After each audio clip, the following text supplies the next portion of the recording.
Good afternoon, everyone, and thank you for joining us today for our webinar, Winning Share of Wallet with Programmatic, Strategies for Financial Marketers. My name is Amanda Benavides, and I'm part of the marketing team here at StackAdapt. Before getting started, we have just some few housekeeping items to cover, and then we can get the webinar underway. We're happy to field any questions you might have on any of the content, so please feel free to place your questions in the questions area of the GoToWebinar panel. We'll address all questions at the end of our session during the Q&A. If there are any questions we're not able to address in the allotted time, we'll follow up directly with you after the webinar. Just a quick note, this webinar is being recorded and will be shared shortly after we end. And with that, I'd like to hand it over to the presenters today to get us started. Perfect. Thank you so much, Amanda. Hey everybody, my name is Oliver Eifrung and I'm a Senior Sales Director here at StackAdapt. Thanks so much for joining today's webinar. I currently lead a team of account executives in North America, assisting in high-level media strategy and execution across key accounts. In my 4+ years at StackAdapt, I have had the opportunity to collaborate with a number of Fortune 500 finance clients across the many subverticals of the industry. I look forward to discussing this afternoon. Over to Melanie. Hi, everyone. Thanks so much for joining us today. My name is Melanie Martin. I'm a senior sales director here at StackAdapt as well. I have been with the company for 3 years, and I currently work with a team of people to kind of help them open up new channels, run successful campaigns for their brands, unlock new brands for their clients. I have 5 years of experience working in the digital advertising world and 7 years of working in the broadcast world. So just to give a little bit of a background, StackAdapt is a self-serve performance-based platform where buyers can execute, plan, and manage their ad campaigns across all devices, inventory, and publishers that we work with.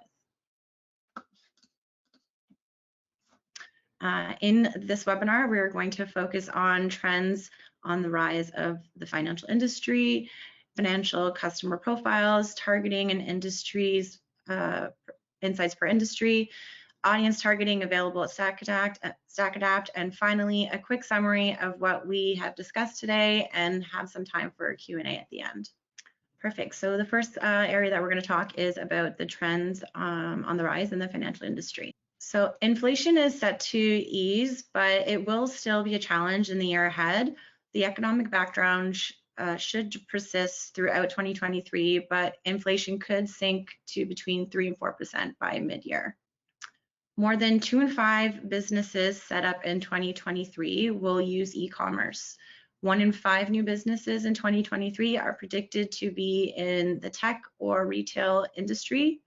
2/3 of the survey respondents who want to start a new business in 2023 say that inflation is the reason behind their decision.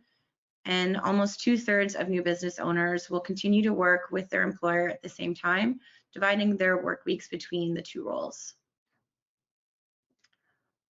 Perfect. So financial clients typically take a longer time to convert, but the life cycle and the opportunities they provide are more significant. As you can see in this diagram here, awareness is important to not only bring in new clients, but also existing clients to help create awareness of any new incentives and promotions that are taking place to kind of keep retaining those existing clients. 35% of people said that their #1 action they will take to hit their money goals in 2023 is to use a budgeting and savings app. Paying off debt and changing their money mindset tied for second place at 27%. And 46% of people said the best word to describe their role of money in their life right now is anxious, followed by sad at 22% and excited at 13%. Average global prices have risen by 30% in the last year. Even with economic uncertainty, we can see nearly a 30% improvement in thrivers and unchanged compared to last year, showing the population is slowly getting out of debt. Nearly 2 in 5 global consumers feel that they're in a worse financial position this year. And of those consumers, 74% say that the increased cost of living is to blame for their recent financial struggles. In this study, respondents were asked, where are the top factors you consider before choosing a new bank? And were asked to select up to 3. As you can see, mobile banking, fees, and online were the most importance to respondents, and I think that's just going to continue to be the case going forward. Crypto-enabled investments are popular among 3 of the 4 generations surveyed by Investopedia. Gen Z, Millennials, and Gen X were the groups that really resonated with that. Many Americans have only a beginner level knowledge of digital currency. Despite knowledge gaps, most generations do hold crypto investments. Millennial men are twice as likely to invest in cryptocurrency than women. And across the age groups, more than 40% of respondents said cryptocurrency is too risky and too confusing for them. Gen Z, who are actively saving money, put away on average of $750 a month into their savings and investment accounts. Gen Z are also more likely to take risks while investing than other generations, with 22% of Gen Z investing in crypto and stocks each month versus 19% of millennials. 3 in 4 Gen Zers say that current economic uncertainty makes them hesitant to set long-term goals. Personal growth and quality of life is more important to Gen Zers than any other generation. Younger generations are more interested in having money to pursue an interest or a hobby. And filter-free finance is the latest call for transparency on social media. Nearly 3/4 of Gen Zers would prefer a better quality of life to extra money in the bank, and 66% claim that they only are interested in finances as it means to support their current interests. Personalization reveals how much a brand cares about its customers. It's about offering impeccable services to customers hinged on personal experiences. Put personalization at the center of their businesses and successfully scale to achieve more significant performance gains. Perfect, thanks Melanie. Next up, I'm going to be discussing the remaining sections, starting with targeting and insights per industry or financial subvertical. We've also highlighted some custom units from our creative studio. So first up is going to be retail, banks, and credit unions. I just want to call out, first of all, the animated unit on the right-hand side here provided by our creative studio, really unique and interactive unit to gauge and gather interest from the consumers. So what should advertisers do to reach retail banks and credit union customers? First off, advertisers should capture potential customers for banks and credit unions by targeting users who exhibit interest in signing up to a financial institution. You can do so by building a custom segment to gather users that are browsing about relevant content like checkings or savings accounts or interest in a loan. Using geo-radius targeting, you can set a perimeter around a physical location where your ads can be delivered in order to capture potential customers within the defined geo and drive demand to a retail bank or credit union, including competitor locations. Marketers can also build a custom segment of users engaging with content about a competitor brand, or as mentioned, actually physically target around the competitor locations. And lastly, here on the slide, dynamic retargeting is a really good way to deliver ads with personalized content by dynamically retargeting users who have researched account options or specific product lines in order to further drive them down the funnel. Next up is financial planning and investing. Again, a really nice and interactive unit here on the left-hand side is our color palette unit. Same idea here, pretty similar targeting. I think custom audiences and geo-targeting are pretty straightforward, as mentioned. But another one here is reporting and insights. As Melanie mentioned, transparency is key, not only with consumers, but also with marketers and advertisers. So transparency on all campaign performance and reporting down to the domain level of where an ad was served for financial planning and investment products. Also, as Mel mentioned, the mobile app and online space of advertising and finance in general is of utmost importance. So we want to make sure that we're serving ads in a brand safe environment and targeting the right people at the right place at the right time. Last up here, which is also a commonly used targeting method throughout the financial industry, is going to be third-party targeting. So being able to leverage our third-party catalog with providers like LiveRamp as the main one, but third-party data providers like Equifax, TransUnion, and a few other household names provide really strong credit level data about those potential customers. On the mortgages and loan side of things, again, another nice animated unit on the right-hand side here to gain your users' attention. Again, similar custom audience segments. I think that's going to be a common theme throughout here. Another option to look at is first-party targeting. So by being able to upload your CRM data directly into the StackAdapt platform to precisely target customers who have previously purchased a loan product or actually customers with other products within your financial institution.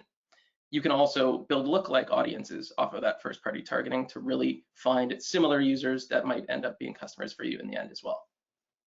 And again, reporting and insights going to be a common thread throughout here, as well as leveraging those third-party audiences.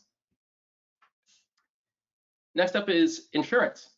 So really cool unit on the left-hand side here. This is what we call the Discover unit, which actually allows you to, or your consumers, to select an option, as you can see here, for insurance. You can choose, the user can choose, say, auto insurance, for example, and that actually generates a specific link for auto insurance, driving the users to that specific page. Best of all is you can actually leverage that data and retarget users based off of their selection. So with insurance, again, pretty similar targeting across the board. I think what's most important is being able to build those custom audiences as well as those third-party audiences that are extremely relevant to users in that life event, that life stage. So users who have recently purchased a home or are looking to purchase a vehicle are, of course, going to be users that would be potential customers for insurance.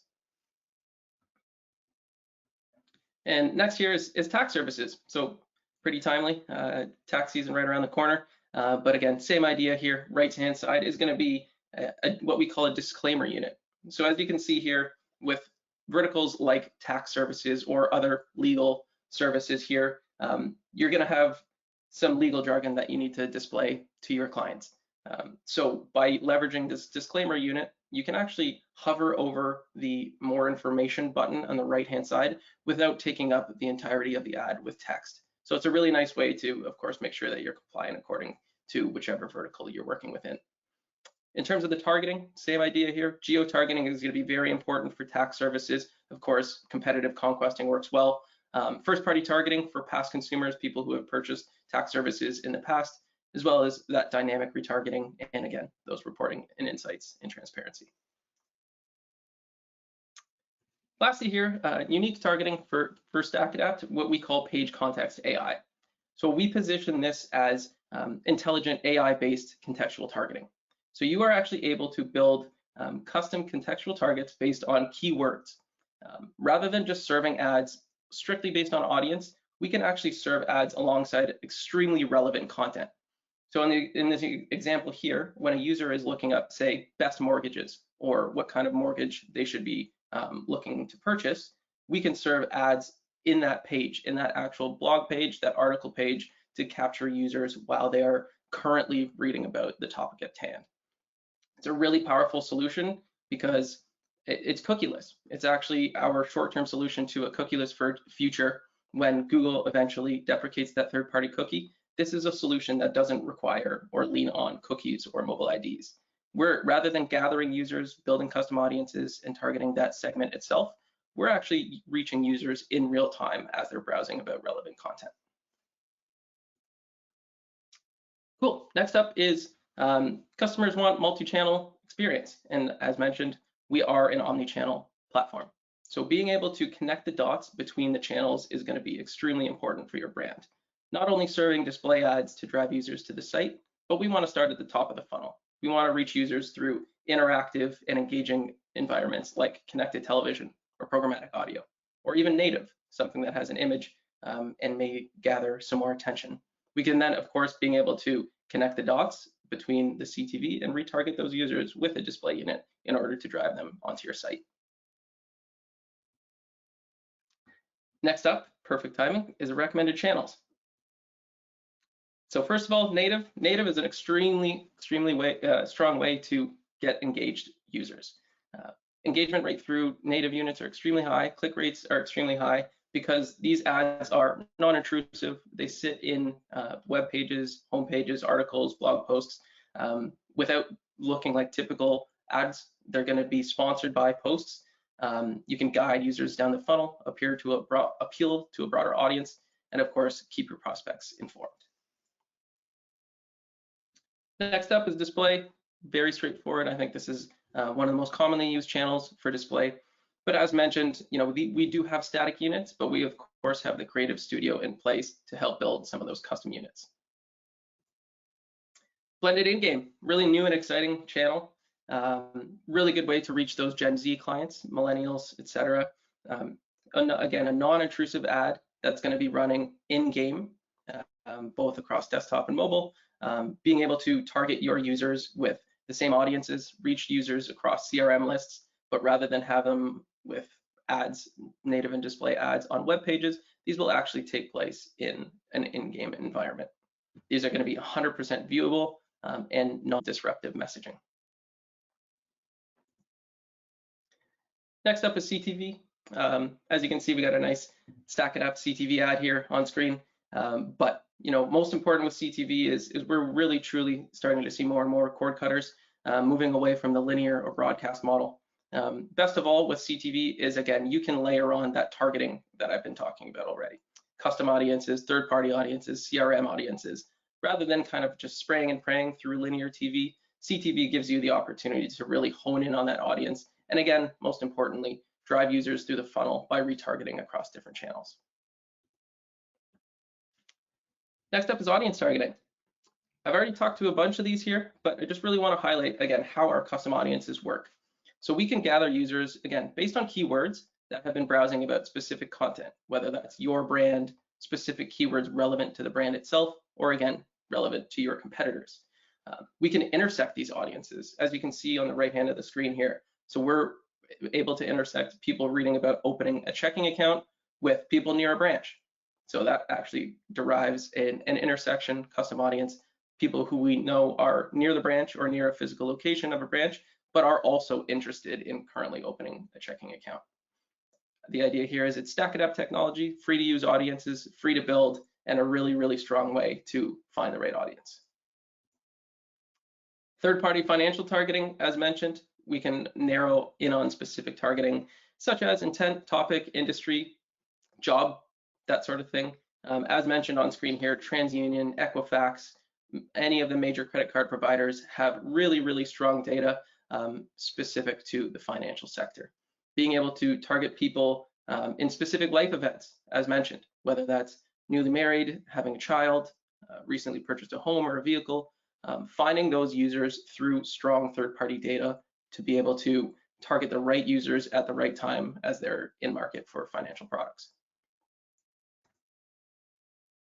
Perfect. On to the wrap up. So just want to highlight a few of the key points here that Mel and I have discussed.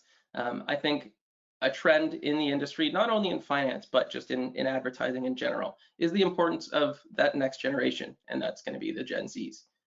So the Gen Zs are reshaping the finance service industry and will soon represent the majority of the economic power.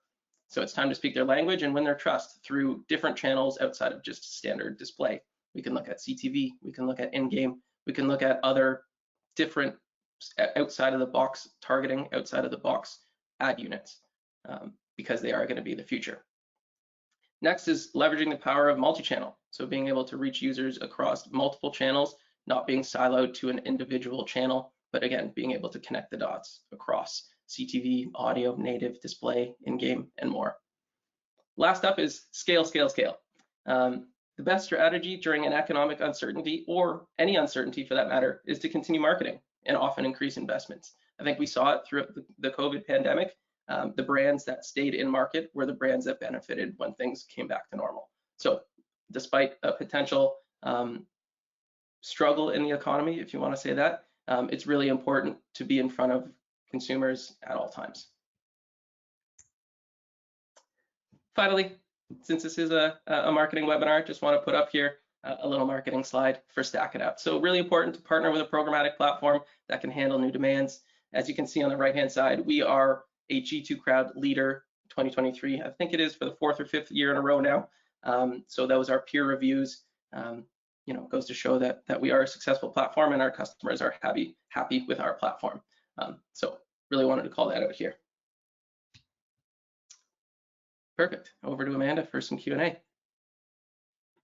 Awesome. Thank you, Oliver and Melanie. So we'd now like to jump into the Q&A portion of the webinar and open up the floor to any questions you might have. As a reminder, if you do have a question, please place it in the questions box of the GoToWebinar panel. So we do have some that are coming in through now, and just a heads up, if we're not able to get to your question, not to worry, we'll follow up with you directly after the webinar is complete. Okay, so first question for the team here. What channels and targeting tactics would you recommend to increase awareness among Gen Zers? Yeah, good question. I think I can jump on that. Seems like I've addressed most of it, but I think, most importantly with Gen Z is going to be, again, thinking outside of the box. They're not necessarily the types of consumers that are going to be, frankly, on domains, web pages, interacting with display ads. But being able to reach users in more engaged environments, connected television, streaming television is definitely the more popular option with Gen Z. So whether that's through providers like Hulu or other strong providers as well, being able to reach those users in the engaged environment. In-game is an absolute no-brainer. I know gamers are more than just Gen Zs and more than just kids, but it's a really, really strong way to gather and reach users, again, in a more engaged environment through in-game. Great. Next question here. Is it possible to retarget current clients on CTV with upsell offerings based on CRM data? Yeah, I can jump in here and take this one. So yeah, we definitely can upload any sort of CRM data and utilize it for your CTV campaigns, similar to any other channel that we operate on. You actually have the ability through our integration with LiveRamp to upload that list directly through the platform, and it's ready to use within an hour of uploading for your campaigns. You'll be able to see the match rate on that. And there's a couple different ways that you can kind of play with the data to make sure that you get the best match rate possible. Awesome. Okay, next question. Do rich media ads have a higher impact than static display ads? Yeah, sure, I can take that one too. Simple answer is yes. I think we have the stats to prove it, and our creative studio has some really strong data behind it. But not only static versus display, but study shows, at least our data here internally is, when we produce the units, since we are the experts in programmatic and specifically within our platform, units outperform when they are built by StackAdapt versus client-provided creatives. That applies to both static and high impact. So again, being able to leverage our team not only for the labor of building the units themselves, but leveraging their brain power and being able to sit down and strategize and look at each campaign individually as opposed to applying a one-size-fits-all. Great. Okay, we have an interesting question here. Do you have any suggestions for marketing financial podcasts with Programmatic? That's a good question. I mean, I'm going to have to plug the StackAdapt podcast. I don't off the top of my head, to be honest with you, but good question. I would say maybe even like LinkedIn is a good resource probably for something as well. If they have any sort of video learnings. Yeah, that's a good one too, LinkedIn learnings. Awesome. Okay, next question. We're just starting out with Programmatic. Should we be using all the channels you mentioned today or start with specific ones for our financial clients? Yeah, I can take this one if you want, Ollie. I would say probably best to start off with maybe one or two channels and see. I think to kind of reiterate what Ollie was saying, CTV is a really great upper funnel awareness play. So I think combining that with something like display is a really great way to start because you're going to get your message out there in a relaxed environment, and then you can re-engage with those people with display, whether it be a static unit or a rich media unit, to kind of help drive them down that funnel. And I think the combination of those two is a great full funnel approach to kind of start off if you're new to the programmatic world. And then from there, you can branch off and kind of see where else you want to reach people. Audio is another great channel. In-game, as Ollie mentioned, is another great way to reach some of those younger audiences that maybe you're trying to get in front of. Perfect. Okay, so we have another straightforward question here. Are you a DSP? So yes, StackAdapt is a demand-side platform. Yeah, if you guys want to add additional context to that question, but I think it's pretty straightforward. Yes, StackAdapt is a DSP. Nailed it. Yeah, I don't think there's one. Awesome. All right, so we're going to take one more here before we wrap up. So final question for today. Are we able to directly upload our client lists to the platform for targeting? How long does that take? Yeah, great question. I can jump on that one. Simple answer is yes. So as Mel mentioned, we have a direct integration with LiveRamp through their device graph. So you can, as marketers, upload lists straight to our platform. The list is automatically hashed and passed over to LiveRamp for matching against their device graph and passed back directly to our platform. Two advantages here. Number one, I think the second part of the question is how long does that take? That's honestly the number one advantage of working through StackAdapt is we are able to process that list in near real time, which means typically within 1 to 2 hours you will be able to target that list versus it can often take 4 to 5 business days through other providers. So the immediateness of our integration is incredibly important. But again, being able to leverage it directly from our platform, not having to use any third-party provider, and again, the security and safety of being able to upload that list to a platform rather than sharing lists around via email. Great. All right, so that wraps it up now for our Q&A. So I'd like to thank you both once again, Oliver and Melanie, for today's presentation. So that concludes today's webinar. Thank you everyone for attending today. We hope you found it both informative and insightful. We'll be sending out a follow-up email with the recording to all registrants. Please don't hesitate to reach out with any other questions you might have. Thanks again for joining us, everyone, and enjoy the rest of your day. Thanks, everyone. Thank you.